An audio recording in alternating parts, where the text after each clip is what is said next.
Regional federalism. Just around the corner of the Brussels EU Parliament, 2 additional councils are located, of which marginally involved EU citizens, constituting the majority, are completely oblivious. The Socio-Economic Committee and the Committee of the Regions, both consultative bodies consisting of unelected representatives, in order to address the by Eurosceptics often invoked democratic deficit, and, in preparation of a drastic overhaul of the European institutions, the Committee of the Regions could be transformed in a legislative assembly, rendering the present Council of Ministers obsolete, as the newly formed bicameral EU Parliament would become the single legislative body of a Europe federalized along regional lines with full decision-making competences merely on supranational matters.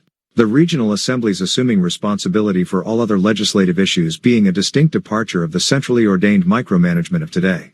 In the present organizational layout, there being one layer of government surplus to requirement, all long-standing claims for self-determination by indigenous European linguistic and/or ethnic minorities being resolved in one sweeping movement. The United Nations having styled itself in the epoch immediately succeeding to the Second World Conflagration as the upholder of the inalienable rights and freedoms of peoples as well as people.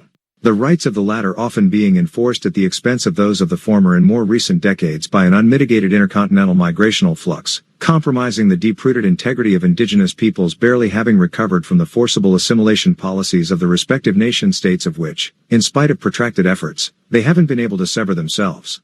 Judeo-Christian ethics and Greco-Roman aesthetics having been the light culture of the continent of the setting sun for 100 generations. Ethnically and linguistically more homogeneous nation-states would be dissolved in their pre-existent constituent entities, prior to their voluntary or involuntary absorption by long-gone empires. The empires of yesteryear may have gone, but their instincts subsist. In a regionally federalized Europe, the constituent political entities, all possessing populations and economies of a comparable order of magnitude, ensuring no single entity could ever become overly dominant at the expense of any other.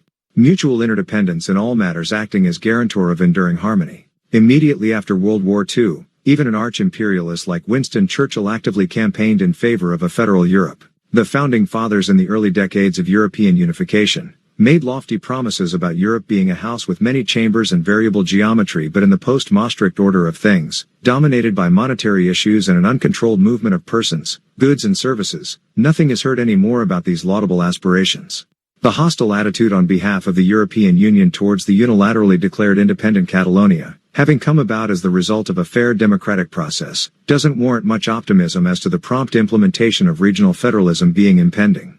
Renards Conrad.